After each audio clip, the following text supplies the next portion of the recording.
모든 처음이 그렇듯 어색하지만 따뜻한 마음이 느껴지는 이 순간입니다.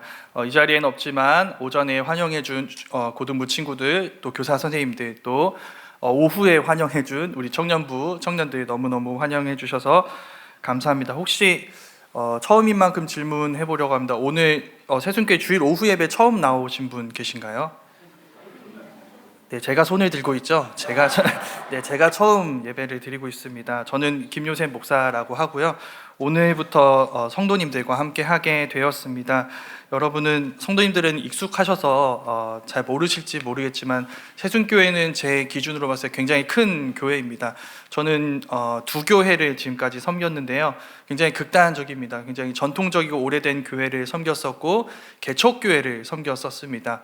근데 이 극단적인 교회의 공통점은 작다는 것에 있습니다. 교회 안에 있는 모든 사람들이 다 서로서로의 얼굴을 아는 것이죠. 그래서 고민입니다. 그때는 성도님들 얼굴 외우는 게 굉장히 쉬웠거든요. 그래서 제가 되게 똑똑한 줄 알았습니다. 근데 여기 와서 회개하고 있습니다. 성도님들 부족한 저를 많이 불쌍히 여겨주시고요. 그리고 많이 친한 척 해주셔서 저도 얼른 새순교회다운 성도가 될 수 있도록 노력하도록 하겠습니다. 이것으로 소개와 인사를 마치고요. 이제 오늘 우리가 읽은 말씀을 함께 나누려고 합니다. 오늘 우리는 요한계시록을 읽었습니다. 요한계시록은 성도님들께 어떤 성경인가요? 우리에게 요한계시록의 의미는 성경 속에 있는 요한계시록의 위치와 굉장히 많이 닮아 있습니다. 요한계시록은 가장 마지막에 있죠. 가장 마지막에 있는 가장 미루고 싶은 성경이 사실 요한계시록입니다. 우리 성경 통독할 때 65권째까지 왔습니다. 이젠 66권을 읽을 차례예요. 길고 길었던 이 성경 통독의 여정이 이제 끝이 보이는구나. 드디어 요한계시록이다 라고 하는 이 반가운 마음은 요한계시록이라는 제목에서 멈추게 됩니다. 내용을 이제 읽어가기 시작을 하는데요. 이게 도대체 무슨 말인지 알 수가 없는 것이죠. 어떻게 읽어 내려가지만 그게 나와 무슨 관계가 있는지 알 수가 없습니다. 분명 성경이긴 한데 다른 성경 같지 않은 성경이 바로 요한계시록에 대한 우리의 인상인 것이죠. 그 얘기를 요한계시록이 듣는다면 굉장히 억울해할 것입니다. 왜냐하면 오늘 우리가 읽은 말씀 앞부분 서문을 보면 알 수가 있는데요. 우리가 읽지 않았지만 우리가 읽은 4절에서 8절 앞부분에 1절에서 3절이 있습니다. 1절이 이렇게 시작합니다. 예수 그리스도의 계시라라고 시작하는 것이죠. 계시라는 말은 혹시 어려운 말로 들리실 수 있는데요. 덮어져 있던 것이 드러났다는 의미입니다. 감추어졌던 것이 드러나게 되었다라는 의미가 계시인 것이죠. 우리 스스로는 절대 알아낼 수 없습니다. 아무리 연구해도 그것이 무엇인지 알 수가 없어요. 그런데 오직 하나님만 아시는 하나님의 계획과 일하심, 그리고 그 의미가 우리에게도 알려지게 되는 이 사건이 바로 계시인 것이죠. 그러니까 요한 계시록이라는 말은 시작부터 무엇을 이야기하고 있나요? 이 책은 감추기 위해서가 아니라 드러내기 위해서, 알려주기 위해서 우리에게 주어진 말씀이라는 것입니다. 그러니까 처음부터 이거 너무 겁먹지 마라. 하나님의 계획이 우리에게 이제 알려졌다라고 우리에게 알려주는 것이 요한계시록의 서문인 것입니다. 또 하나, 요한계시록은 요한의 계시가 아니라 예수 그리스도의 계시라는 것입니다. 오늘 우리가 방금 살펴본 것처럼 요한계시록은 요한이 창작해낸 창작물이 아니라 하나님이 보여주신 말씀입니다. 뒤에 나오면 요한은 모든 것을 가감없이 이렇게 적었다고, 온전하게 받아 적었다고 하는데요. 그게 요한의 역할이에요. 요한은 생각해낸 것이 아닙니다. 보고 듣고 가감없이 그 모든 것을 적어서 우리에게 보여주었을 뿐인 것이죠. 그래서 만약에 이 책의 제목이 요한계시록으로 정해질 때 그때 요한이 그 자리에 있었다면 이 제목에 대해서 요한은 반대했을 것입니다. 왜냐하면 요한은 수단이에요. 예수님의 계시이지 요한의 계시가 아니라는 것입니다. 더불어 요한은 그 계시가 하나님의 계시라고 이야기합니다. 예수 그리스도의 계시가 하나님의 계시라고 이야기하는 것이죠. 여기서 이제 과정이 나오는데요. 요한계시록이 기록된 과정입니다. 하나님이 계시를 예수님에게 주셨어요. 예수님이 천사를 통해 요한에게 그 계시를 주셨습니다. 그래서 요한이 받아 적게 된 것이죠. 네, 이 계시를 하나님의 계시라고 했을 뿐만 아니라 예수 그리스도의 계시라고 한 것에도 이유가 있습니다. 이 계시의 내용이 바로 예수 그리스도에 관한 내용입니다. 그리고 예수님 그분 자체가 하나님이 어떤 분이신지를 온전하게 드러내는 완전한 계시이신 것이죠. 여기서 요한복음을 읽어보신 분들은 좀 말씀이 떠오르실 것입니다. 요한복음 첫 부분에서 요한이 이렇게 이야기하거든요. 태초에 말씀이 계시니라, 그 말씀이 하나님과 함께 계셨으니 이 말씀은 곧 하나님이시니라 라고 예수님에 대해서 이야기를 하거든요. 그러니까 예수님은 말씀, 하나님이 어떤 분이신지를 보여주는 계시이신 동시에 하나님이라는 것을 요한은 그 전부터 이야기했음을 우리는 알 수가 있습니다. 이렇게 얘기하면 성도님들 중에는 이런 반론이 제기되실 수 있을 것 같아요. 아니 목사님, 예수님 오시기 전에도 하나님 말씀하지 않으셨지 않습니까? 우리가 잘 아는 모세, 사무엘을 비롯한 그 수많은 선지자들이 있지 않습니까? 라고 말씀하실 수 있겠죠. 그 선지자들의 글에 대해서 예수님이 이렇게 말씀하신 적이 있습니다. 제가 말씀에 띄워놓지는 않았는데 제가 읽어드리겠습니다. 요한복음 5장 39절에서 이렇게 말씀하십니다. 너희가 성경에서 영생을 얻는 줄 생각하고 성경을 연구하거니와 이 성경이 곧 내게 대하여 증언하는 것이니라. 이 말씀이 뭐라고 얘기하고 있냐면, 우리가 아는 그 모든 선지자들의 글, 통칭해서 구약 말씀입니다. 그 구약 말씀은 그 자체로 목적지가 아니라는 것이죠. 이 말씀은 목적지를 가리키는 표지판입니다. 그 목적지, 표지판, 이 표지판이 가리키는 목적지가 바로 예수님이라는 것을 지금 예수님 스스로 밝히고 계시는 것이죠. 이건 마치 엄청난 반전 있는 영화와 같습니다. 반전 영화 좀 보신 적 있으신가요? 엄밀하게 말해서 그 반전을 보기 전까지는 영화를 봤다고 할 수가 없어요. 왜냐하면 이 반전이 드러날 때 앞에 있었던 모든 내용들이 재해석되기 시작하죠. 앞에 착한 인물인 줄 알았는데 알고 보니 악당을 도와주고 있었어요. 나쁜 인물인 줄 알았는데 알고 보니 주인공을 도와주는 역할이었습니다. 언제 드러나나요? 반전에서 드러나죠. 이 반전의 위치에 예수님이 계시고 그 예수님 안에서 앞에 있는 모든 말씀들이 새롭게 해석되는 것을 예수님은 지금 여기서 말씀하고 계신 것입니다. 그 결말이신 예수님의 계시를 지금 교회에 보내주고 계시는 것입니다. 이 교회의 모습을 3절에서 표현하는데요, 세 사람이 나옵니다. 읽는 자, 듣는 자, 지키는 자라고 나오고 있어요. 근데 이걸 엄밀하게 다시 해석하면 이렇습니다. 읽는 자, 듣는 자들, 지키는 자들입니다. 읽는 자만 한 사람이죠. 나머진 여러 명입니다. 이 말씀이 보여주는 모습은 이렇습니다. 초대교회는 사도들이 이렇게 오늘처럼 편지를 보내게 되면 어떻게 하냐면 한 사람이 일어나서 읽습니다. 나머지 모든 사람들이 둘러 앉아서 그 말씀을 듣는 거예요. 왜 들을까요? 듣고 지키기 위해서죠. 이 모습이 지금 3절 말씀에 나와 있는 것입니다. 여기에 하나님의 계시의 도착지가 나오게 됩니다. 도착지가 어디인가요? 교회입니다. 하나님은 하나님의 것으로만 가지실 수 있는 이 하나님의 계획을 굳이 예수님을 보내, 굳이 천사를 보내, 굳이 요한이 적게 하셔서 교회와 공유하세요. 하나님만 아시는 내용인데 교회와 함께 나누기를 원하시는 것이죠.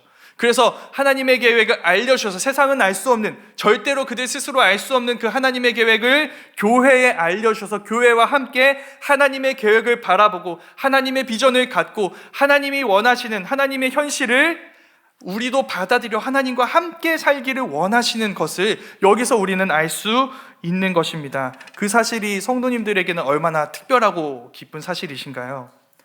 이 성경이 우리들에게, 교회에게 주어졌다는 사실이 얼마나 놀랍고 감사한 일인지 우리는 다 알 수가 없습니다. 사실 오늘 말씀을 이렇게 듣고 있는 소아시아 7교회가 1차 독자인데, 소아시아 7교회는 그렇게 따뜻함을 느낄 만한 상황이 아닙니다. 로마 황제, 지금 이 시대는 로마 시대고 로마 황제가 하나님 노릇을 하고 있는 시대입니다. 모든 세상의 제국의 황제가 그렇듯이 지금 로마 황제는 자기를 신격화하고 있어요. 내가 하나님이야, 내가 신의 아들이야 라고 이야기를 하고 있습니다. 자기가 얼마나 높고 위대한지를 과시하고 있는 중이에요. 거기서 당신이 하나님이 아니라 예수님이 하나님이시다, 그분이 진짜 하나님의 아들, 이 세상의 임금이시다라고 이야기할 때 그는 어떻게 할까요? 핍박하겠죠. 핍박하면서 내가 얼마나 위대한지 보여줄게. 너희의 생명 내 말 한마디면 없앨 수 있어 라고 하면서 힘을 과시하는 모습을 보이고 있는 상황입니다.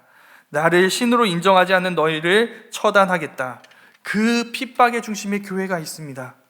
교회가 지금 그런 핍박을 당하고 있는 것이죠. 이미 신실한 믿음 때문에 지금 옆에서 함께 예배드리고 있는, 지난주까지는 함께 예배를 드렸던 그런 나의 동료, 나의 형제라고 불렀던 성도들이 하나둘 목숨을 잃어가고 있는 상황들이에요.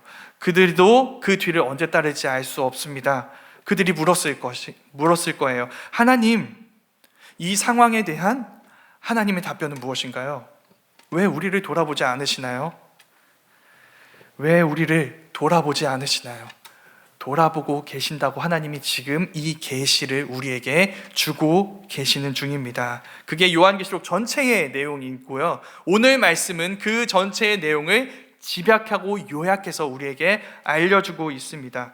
그래서 오늘 말씀을 읽었는데요. 사실 오늘 본문 말씀 4절에서 8절 말씀인데 이 말씀의 일부분만 설명을 해야 설교가 짧아집니다. 근데 그게 두렵습니다. 왜냐하면 이 모든 내용들이 다 하나하나가 하나님이 어떤 분인지 설명하고 있거든요. 그러니까 한 단어도 놓칠 수가 없습니다. 네, 이렇게 해서 설교가 길어질 것을 좀 양해를 구해봅니다. 네, 그래도 좀 이해해 주시고요.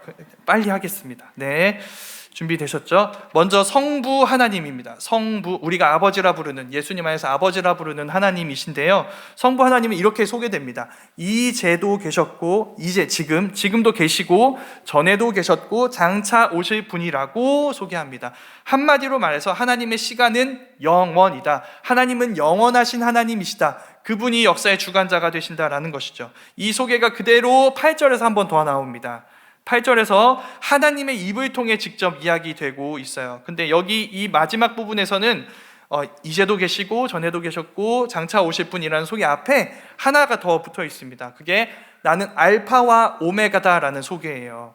알파와 오메가는 각각 그리스어의 첫 번째 스펠링, 마지막 스펠링입니다. 영어로 하면 A, Z인 것이죠. 시작과 마지막이 하나님 손에 있다는 것, 그 모든 것을 하나님이 정하신다는 것, 하나님이 시작하셔서 시작인 것이고 끝내셔서 끝이라는 것을 하나님은 우리에게 말씀하고 계신 것이죠. 이 말씀이 바로 역사의 영원한 주관자이신 하나님이 자신을 드러내신 말씀입니다. 앞서 이야기한 소개와 똑같은 뜻인데 굳이 왜 알파와 오메가라는 말씀을 또 하셨을까? 이유가 있습니다. 바로 전에 하나님은 이렇게 자기를 소개하신 적이 있으세요. 언제냐면 불타지만 사라지지 않는 떨기나무에서 하나님은 모세에게 이렇게 말씀하셨습니다. 나는 스스로 있는 자니라. 이 말씀이 바로 그 말씀이에요. 그때 이스라엘의 상황이 어떠했죠? 애굽의 노예였어요. 430년 동안. 도저히 이 상황이 바뀔 거라는 생각을 할 수가 없습니다. 왜? 지금 노예 상황에서 뭘 하겠어요? 애굽이 가장 위대한 제국인데 어떻게 도전을 할 수 있겠어요? 그때 하나님이 이스라엘 백성들에게 자신의 이름을 가르쳐 주시는 것이죠. 나는 이스라엘의 하나님 여호와야. 그 이름의 의미를 통해서 그들을 향한 구원을 하나님은 입증하시고 약속하시는 것입니다. 바로 그 일이 지금 여기 이 초대교회 이스라엘 초대교회에도 일어나고 있는 것이죠. 하나님 언제까지입니까? 언제까지 우리는 이 절망과 고통 속에서 살아야 합니까? 거기에 대한 답변은 하나님의 이름이에요. 나는 알파와 오메가, 영원한 하나님, 아무도 가로막을 수 없고 흔들 수 없는, 여기가 중요합니다. 너의 구원의 하나님이야. 하나님은 이 이름을 증명하시기 위해 하나님에게만 보이는 이 세상의 결말을 교회와 공유하시는 것이죠. 그들과 우리에게도 하나님의 말씀을 통해 하나님이 보고 계신 것을 보여주고 계십니다. 이 세상은 영원하지 않을 거예요. 하나님이 영원하십니다. 이제도, 전에도, 앞으로도 그 사실은 변함이 없을 거예요. 하나님이 가르쳐 주신 이 이름에 그 메시지가 담겨 있는 것이죠. 그래서 하나님이 어떤 분이신지 알 때 우리는 우리의 현실과 우리의 결말이 달라지게 되는 것을 보게 됩니다. 우리의 현실과 우리의 결말, 이 두 가지가 오늘 말씀의 결론입니다. 두 가지, 우리의 새로운 현실, 새로운 우리의 결말 이야기. 먼저 현실입니다. 이 현실은 성령과 관계되어 있습니다. 오늘 말씀에서 성령님은 이렇게 표현이 되는데요, 하나님의 보좌 앞에 있는 일곱 영이라고 소개됩니다. 좀 의아하시죠? 왜 일곱 영이지? 성령이 일곱 개나 되시나요? 몇 개를 가져야 하는 건가요? 이렇게 생각하시진 않으시겠죠? 네, 어쨌든 이 일곱 영에도 의미가 있습니다. 일곱 영은 지금 일곱 교회에 편지하고 있죠. 이 성령께서 그 일곱 교회 모두에게 함께하고 계신다는 것을 의미하는 표현입니다. 성령이 그들 가운데 계세요. 교회와 함께하고 계십니다. 하나님의 보좌 앞에 계시는 그분이 말이에요. 무슨 뜻인가요? 하나님의 보좌와 교회가 연결되어 있습니다. 하나님의 성령이 그 둘을 연결하고 계신 거예요. 하나님은 성령을 보내 그들의 참혹한 현실을 뚫고 들어와 그들과 자신을 연결하고 계시는 것입니다.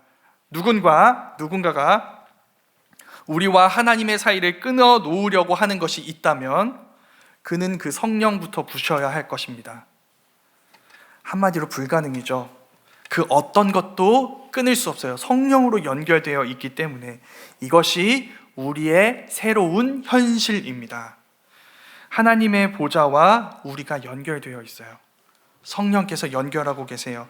그 성령으로 하나님은 우리를 지켜보고 계시며 함께하고 계시며 그 어떤 것도 이 진리를 부술 수 없다고 우리에게 가르쳐주고 계신 것입니다. 이게 얼마나 큰 위로인지 모르겠어요. 성령으로 우리를 자신의 보좌와 연결하신 하나님이셔서 하나님은 우리의 아픔을 자신의 아픔으로 느끼고 계십니다. 한 가지만 증명해 볼까요? 아까 기도하실 때도 고백하셨지만 하모니 모임 회원분들은 반드시 거치는 코스가 있습니다. 자녀들이 아플 때가 있죠. 이유를 모르고 계속 울 때가 있습니다. 저도 경험을 해봤는데요, 경험하는 중이고요. 그 고통을 하나님이 아실 것입니다. 왜냐하면 하나님은 자기 아들이 고통스러워하는 모습을 보셨거든요. 십자가에서 피 흘리는 모습을 보셨죠. 우리를 위해 하신 일이 바로 그런 일입니다. 그 정도의 사랑으로 우리를 함께하고 계세요. 그래서 우리는 자녀를 양육하는 그 시간을 통해 하나님의 사랑을 깨닫게 되죠. 하나님이 이런 일을 행하셨구나, 이런 아픔을 감내하셨구나, 우리 때문에. 그걸 알 수 있는 것입니다. 너희가 위험에 처했을 때 내가 도와줄 게가 아니라 너희의 고통이 나의 고통이라고, 너희를 향한 공격은 나에 대한 도전이라고, 그게 우리를 향한 주님의 마음이라는 것을 우리에게 들려주고 계십니다. 하나님의 보좌 앞에 있는 일곱 영, 우리와 연결된 그 성령께서 우리에게 그것을 알려주고 계신 것이죠. 그 교회를 향한 공격을 주님은 자기에 대한 공격으로 감내하고 계시며 그 공격을 끝낼 날을 예비하고 계십니다. 그게 두 번째, 우리의 새로운 결말이에요. 네, 결말입니다. 이 결말 이야기는 예수 그리스도와 관계가 있습니다. 현실은 성령과 관계가 있었죠. 결말은 예수 그리스도와 관계가 있습니다. 오늘 말씀에는 이제 삼위 하나님이 다 설명이 되는데요, 그 중에서 예수님에 대한 설명이 가장 길게 나오고 있어요. 제가 얘기해 보겠습니다. 충성된 증인, 죽은 자들 가운데서 먼저 나신 분, 땅의 왕들의 머리, 그리고 그분은 우리를 사랑하셔서 우리를 우리의 죄에서 자유하게 하신 분입니다. 바로 그분의 피를 통해. 이 예수님에 대한 소개는 다 스토리가 있습니다. 이렇게 의도적으로 이 순서로 배열을 한 거예요. 이 예수님에 대한 소개 앞에서 가장 첫 번째 소개가 무엇이었죠? 충성된 증인이었습니다. 이 충성된 증인을 초대교회는 되게 익숙하지만 낯선 언어로 듣고 있는 중입니다. 왜냐하면 이 충성된 이라고 번역된 헬라어는 피스티스인데요, 신실한, 믿음을 지키는, 이런 뜻을 갖고 있습니다. 신실한, 믿음을 지키는, 그리고 증인이라는 말이 나오죠. 이 증인은 마르투스인데 이 증인이 뜻하는 표현은 순교자들을 뜻하는 표현이었습니다. 원래 순교자, 믿음을 지키다가 죽은 사람들, 그런 사람들 많이 알고 있죠. 지금 이 초대교회는 옆에 있다가 얼마 전에 죽은 성도들 알고 있잖아요. 그 충성된 증인들을 알고 있습니다. 근데 계시록이 말해주고 있죠. 이 이름은 예수님의 칭호입니다. 예수님이 충성된 증인, 신실한 증인이라고, 그분이 진리를 말씀하셔서 죽임을 당하셨다고 말하고 있는 것이죠. 그럼 신실한 증인의 고통을 주님께서 모르실까요? 그분이 그 고난 속에 먼저 들어가셨습니다. 먼저 그 길을 걸어가셨어요. 그 길에 있는 이들의 아픔과 고통을 먼저 경험하셨습니다. 그래서 그들의 고통을 알고 계시고 공감하실 수 있고 그들의 눈물을 닦아주실 수 있는 분이라는 것을 이 표현이 이야기하고 있는 것이죠. 주님께서 우리보다 먼저 그 고난 속에 계셨습니다. 거기 계시기 위해 사람이 되어 오셨습니다. 그런데 그게 다가 아니죠. 그 다음이 무엇이냐면 죽은 자들 가운데서 먼저 나시니라고 표현이 되어 있습니다. 첫 열매라는 뜻인데요. 첫 열매 무슨 뜻인가요? 먼저 나시니 무슨 뜻일까요? 그게 끝이 아니라는 것이죠. 예수님이 부활하셨습니다. 그래서 우리도 부활할 거라는 뜻입니다. 먼저 부활하셨고 그 예수님을 따라 우리도 부활하게 될 거예요. 우리의 결말은 죽음이 아닙니다. 결말을 예수님이 뒤집어 버리셨어요. 예수님 안에서 우리도 그 새로운 결말을 얻게 된다는 것을 이렇게 이야기해 주시는 것이죠. 모든 것이 이렇게 결말이 달라지는 그때가 올 것입니다. 그날이 언제일까요? 주님이 다시 오시는 날입니다.